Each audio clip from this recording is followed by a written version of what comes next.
Most people know the Tet Offensive of 1968 as a surprise attack that turned the American public against the Vietnam War.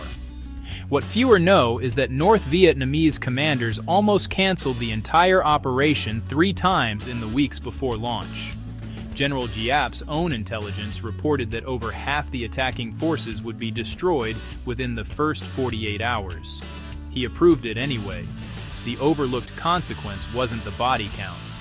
It was that Tet permanently broke the trust between American battlefield reporting and official military optimism.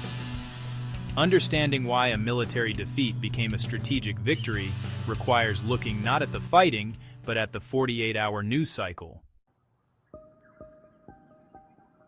By late 1967, the North Vietnamese were losing the conventional war badly. Their supply lines were shredded by bombing. Their main force units avoided set-piece battles. General William Westmoreland, the U.S. commander, gave a series of optimistic briefings. He believed attrition was working. The enemy's body count was climbing. What Westmoreland didn't know was that Hanoi had decided on a radical shift. They would stop trying to win on the battlefield and start trying to win inside American living rooms. The plan was called Tong Tien Kong Va Noi Day, General Offensive and General Uprising. The assumption was that South Vietnamese civilians would rise up once the attacks began. That assumption was wrong. The uprising never happened. But the offensive went forward anyway, driven by a decision most histories miss: political desperation inside Hanoi. By January 1968, food shortages in the north had become critical. Soviet and Chinese aid was strained. The Politburo calculated that another year of attrition would collapse their home front before the American one. At 2:45 in the morning on January 31st, 19 North Vietnamese sappers breached the wall of the U.S. Embassy compound in Saigon. They held the grounds for 6 hours. No one reached the Chancery building. The military damage was negligible. But the image of enemy fighters inside the embassy compound hit American television sets before breakfast on the East Coast. That time lag is the real story. The attacks lasted weeks. The American military won every major engagement. But the nightly news showed ruins, body bags, and confused briefings. In Hue, the fighting lasted 26 days. The Marines and ARVN killed over 5,000 North Vietnamese troops and recaptured the citadel. Militarily, a textbook counterattack. But during those 26 days, journalists documented the destruction in real time. No spin, no censorship, just film of a historic city reduced to ash. On March 31st, Johnson announced he would not seek re-election.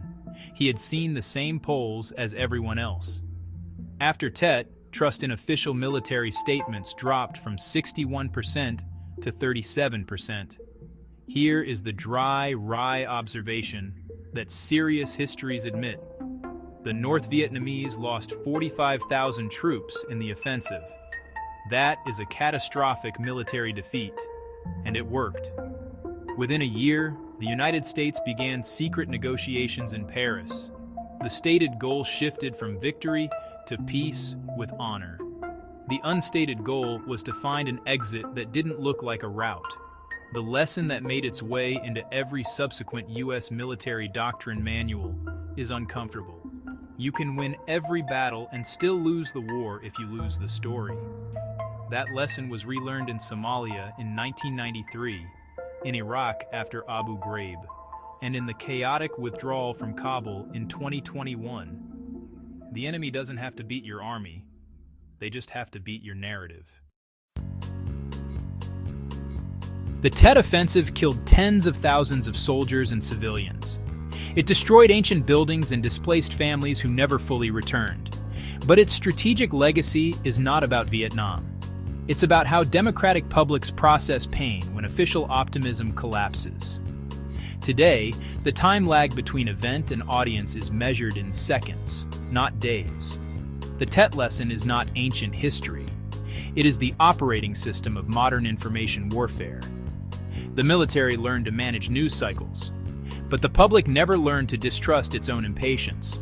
Subscribe to War Machiner and share this if you value history that goes deeper.